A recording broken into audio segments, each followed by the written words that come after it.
And he listened and he went back. And he dipped in the Jordan 7 times. But what he didn't know about the Jordan is, later on, there was the same Jordan, God himself, in the form of man, was going to be baptized. You see, you never know when God sends someone, there is something he and God share. It's that Jordan. Jesus, the Bible said, as John the Baptist looked up and saw Jesus coming, he said, that God man who comes after me, that I am not worthy enough to tie his shoes. And the Bible said, when Jesus came close, then he said, the time is now. And the Bible said, John the Baptist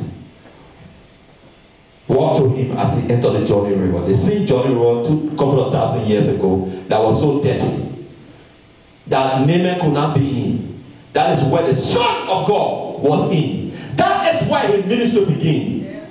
So be careful, you don't know the future when you're talking. Sure. Hallelujah. Amen. Hallelujah. Amen. The Bible said then when the water hit him, the cloud opened. And it said, this is my son who I truly love. Hallelujah. And a loud voice. And the dove came from up and flew inside of Jesus. Hallelujah. And he was baptized. I see people not baptized in church and it's okay for years. It's not okay. If Jesus went through it, the Bible said, Jesus said, do everything I want, do. And you will even do what more than what I want, do, if you obey. Praise the Lord. It's not cool. Praise the Lord. Amen. Praise the Lord. Amen. Praise the Lord. And after Naaman got one baptized, guess what he said? Today I know truly that your God is the only God all over the world. There are many people who receive the miracle today, they are not turning around to say, God, thank you. Hallelujah. Amen. The children were going astray. When they pray, God bless them, went to all the men of God, and God bless them, and the children are not astray anymore, at home and doing well. They never say, God, thank you. But they're cooking for every wedding. They're cooking 10 dishes for every wedding, killing the set of policemen and forgetting to know what God has did for them. Tomorrow, now one child will go astray. When the rest of the other three go, when she come back to God and God don't speak, then she say, God, it's not talking. And God can't do anything about it. So now she go to medicine man. Sometimes we go to medicine man. It's not because God is not answering us, but it's because the first miracle, the first thing God did for us, we didn't appreciate it. And it is like this. If it's your parent, you do something for you on Christmas Day, you don't appreciate it, then New Year Day you want to come and ask, your parent going to have a problem with it. Hallelujah. So when you go out to medicine man, it's your own trouble. If that medicine man gave you some child, that child will be the terror of the world. Because that child, Satan gave it to you. Every day people cry on that child. There are children in the world today, people cry on every day. Why? Because the mother could not have child and she prayed and God could not answer because the mother is not a good person in her heart. She wants to treat God like a pig. She used God anytime she needs God. And now because God is not answering now, she went to a massive person behind the house to have that child. And guess what? The demon gave her that child. And what happened? That child became the terror of the community. Every day people crying on that child. If he's not helping somebody's child, he's stealing from somewhere. Something about that child. Every day that problem. Except the mercy of God deliver him. Hallelujah. Amen. And I will close with this. I will close with this. I will close with this in the New Testament. Hallelujah. Amen. Matthew chapter 9. Hallelujah. Amen. Matthew chapter 9. Somebody say Matthew chapter 9 verse 20. Matthew chapter 9 verse 20. The Bible said there was a woman. Hallelujah. Amen. There was a woman who no one called her name. You see, when you are at the lowest point of your life, people don't identify you with respect. They call you by your private name. You sit down in a church and everybody look into your location. And you wonder why. And they're saying, they're touching each other. That wash and wear, that man are wearing wash and wear, that wash and wear, we wear tear on our baby. That wash away with tear one amen before one day in the church here. Every day he washes particular shoe he wear to church. He wash. They look at a brown shoe. So the next time he come to church again, everybody wash and welcome you. Even though they know the man name is Brother James, but every day they see him come and wash and welcome you. Wash and welcome Mr. Brown in the brown suit, wash and welcome you. That's how people do. They like to see the mystery life of others. If you are a true child of God, you don't like to see other people suffering. And it become a funny thing to you, it pleases you. That means you do not have the Spirit of God. Because the Bible says the Spirit of God is truth, love, and liberty. You do not have it. You are in bondage. Hallelujah. You are in what? Bondage. You do not have it. You just smile with your teeth. He did the party, like you have it. You do not have it. Because the Bible said it in Matthew chapter 5. If blessed are those who move. Hallelujah. So when you move for somebody, that means tomorrow somebody will move for you. If you're happy for somebody, tomorrow somebody will be what? Happy for you. So if you are happy to see somebody life down, tomorrow somebody will be happy to see your life down. Praise the Lord. Amen. So they call a woman about her issue. The woman with the issue of blood. But without excuse, the woman decided to say this bleeding. Every day I bleed. Every day I am bleeding. Lord, I have prayed. I have prayed. No answer. I didn't hear you. I went places. I didn't hear you. But I'm going to spend my own money and go see professional doctors. Listen to me. There are people who have issues. And they have spent all the money they have on these issues to seek people to help them. And these people have lied to them and misuse them and make them broke. Hallelujah. Look, there are people who don't know how to help you. They will be acting like they know how to help you, but actually they are using you. Be careful with users, because they hum on your back. When you move, they move on your back. They live on you, but they pretend like they care for you. Be careful with them. Hallelujah. Amen. So they use that woman. Every penny they took from her. And when you save up what you have to save up and condition hit you, all you think about is to be better. You don't think about saving money anymore. You give your life. Someday you don't even eat. Just so you can be healed. Just so you can be okay again. That's what she went through. But every time when she coming, people are like, oh, is she coming? Oh, that woman with the issue of blood, the flies coming. Let's take our food from here. She's coming again. And everybody feared her. Then she heard that Jesus was passing this way. And she made up her mind in her heart, without excuse, of all the reasons why she don't want to try again to go and find help. Because there are some people who try 3-4 times to find help. They after the third time, they don't try anymore. They try 1 or 2 men who's supposed to marry them. They let them down. They just say to themselves, I'll be single till I die. That means you will be in sin until you die. And when you die, the hell angels will just be waiting for you. The demons will just be waiting to drag you to your sleeping place for the rest of your life. Because why? Oh, the Bible says be careful in the book of James. The Bible says be careful, because life and death lies in the tongue of a man. So you have already declared your destiny. That as soon you try 2 times and the man didn't marry you or the woman didn't marry you, so I think married enough for you. You just want to live in sin and maybe be sleeping with somebody, with a husband or wife for the rest of your life. May God have mercy. Amen. May God have mercy. Amen. The Bible said when the woman tried all the days, she never gave up. When she heard that Jesus was passing, she said, I am going there. And she said to herself, I will touch him. Even if I don't touch him, just the end of his garment. If I touch that, I will be healed. There are people who go to church with no expectation. That's why they come for them. They're even more wild. They need everybody's business. They have not found solution. Yes. Hallelujah. Because they go there to gossip. They don't go there with expectation. May God bless them. May God have mercy upon them. Yes. You can't go in the presence of God without expectation. Yes.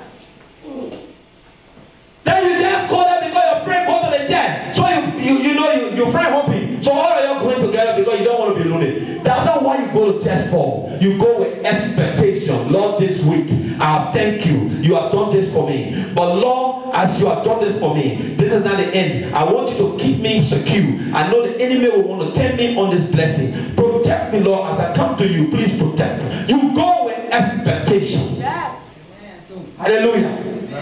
And the woman of God went with expectation. And said, I no matter what, I know I may not touch him. People may know, and when they see me from a distance, they'll be like, oh, the woman that eats your blood, she's coming. That bleeding woman, she's smelling. She's not going to touch me. So they started act funny and push her away. But she said, as much as they try to push me away, I will keep trying until I touch him. There are some Christians, they don't try too hard. When they fast 1 week, and the stomach start turning, my son can say, they're stomach hungry. Hallelujah. They gave up. They said, Pastor, you sure God said 3 week fast? Because I think God can hear people even in 1 day fast. Hallelujah. I'm tired. She never gave up. She said, even if they push me, I will try to touch his garment.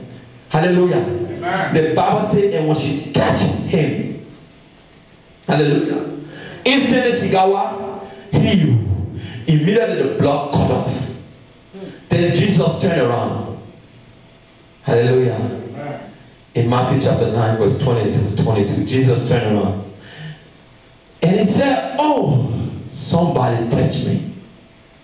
And the disciples said, too many people moving with you. People bumping into you, bumping into us. We all touching you. What does that mean? Somebody touch you. Obviously, somebody will touch you. But listen to me. You and I have a certain condition that even many people have laughed at us. But because we find the place of God and tested on the Lord, change our life. Yes. Even though people who had the same condition were standing with us, but they were not touched, but we were touched. And we don't have the same story anymore. Because why? We made up our mind that no matter what, nothing will stop up. We have determined, hallelujah, that we will touch the Lord. And the Lord must do something. Hallelujah. So we have a determined mind. Hallelujah.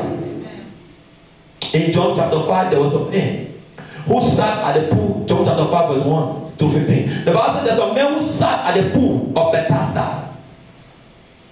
And that man, what happened to the man? The man was now walking. And at that pool, just like this, the angel will come at a certain time of the day and stir the pool. And anybody who jump in that pool, they're going to be healed.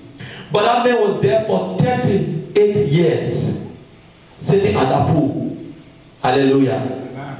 And every time he dragged there to get there, people push him. Every year he come, people push him.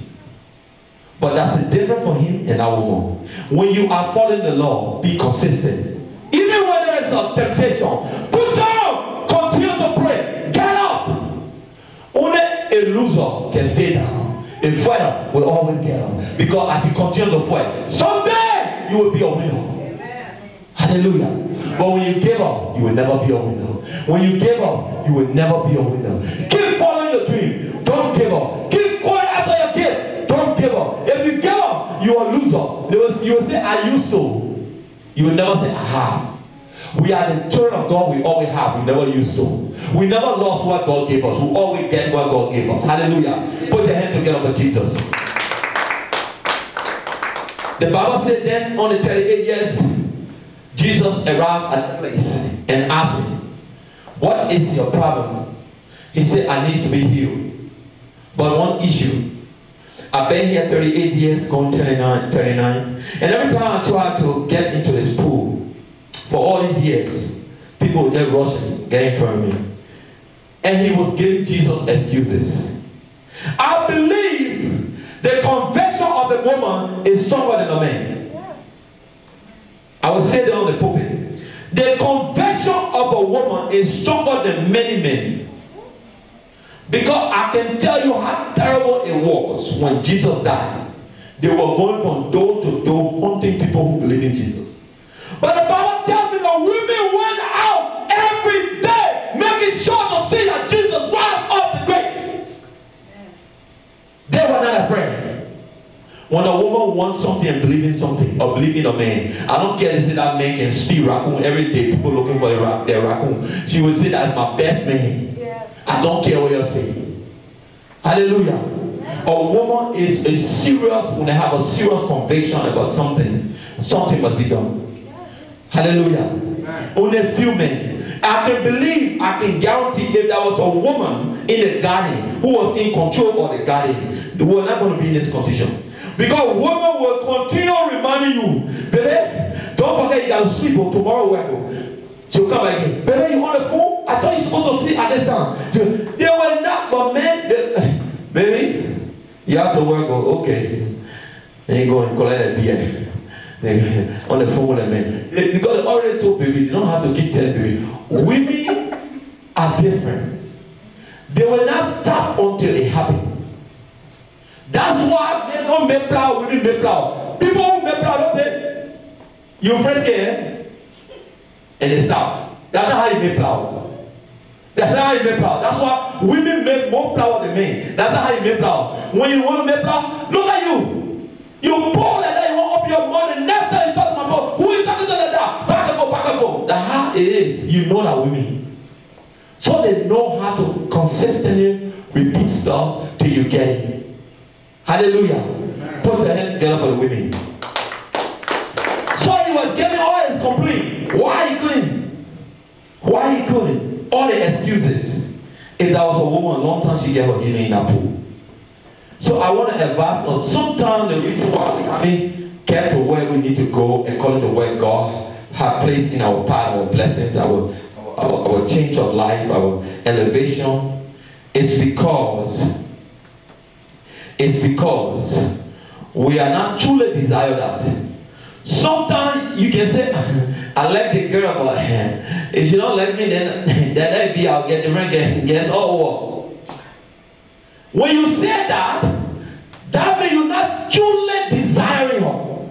Because if you truly desire a woman to be your wife, you will do everything to have her. Yes. You want to know my testimony how I got mother? Oh. I was running in the traffic behind mother in the car. And then I look at her gas place was open, and I didn't know that was open. I kind of peeked because it hit her, but she had one of these big time hitter, like she was from Arab country, and had a big time hitter, huge one. And I'm like, what? I thought she was Mandingo or something. So I was driving behind her to kind of like tell her that her gas tank was open. And then when she got her, I look at her, I'm like, man, this girl is immaculate. And she had this gentle way of talking. I said, but this one is not a plow one. The plow one, when you see the plow one, they talk blah, blah, blah, blah, blah, blah. You know, say, this one is a trouble. Seriously. If you've been around long enough like me, when you see plow girl, you know. Before you say, oh, blah, blah, blah, blah, blah, blah, blah, blah, you say, oh God, this one is a trouble. Hallelujah. This one is a trouble. They won't make you your mind, your sister, your brother, everybody making plow the phone at the same time. And she just saying, not cooking, like nothing happened. Hallelujah. And I asked her for a number to become friend. Then she said, oh, but I have children. I said, I said, if I wanted, nothing will stop me from it. Because I have desire in my spirit that you look appealing to me, and it's a reason why I should know you. And I don't even care if you say you get children that tall like giraffe, and they have to actually break their legs to get in the horse, and then that will put it back to come up that it does not stop you. Hallelujah. Amen. Hallelujah. Amen. Hallelujah. So what I'm saying to us as Christians, we have to have true desire to change our life, to change our situation. They have people who want to try something. We're not trying God.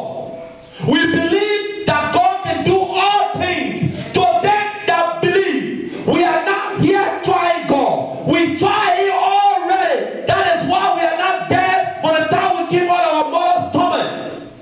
He has kept us. We passed the trying time.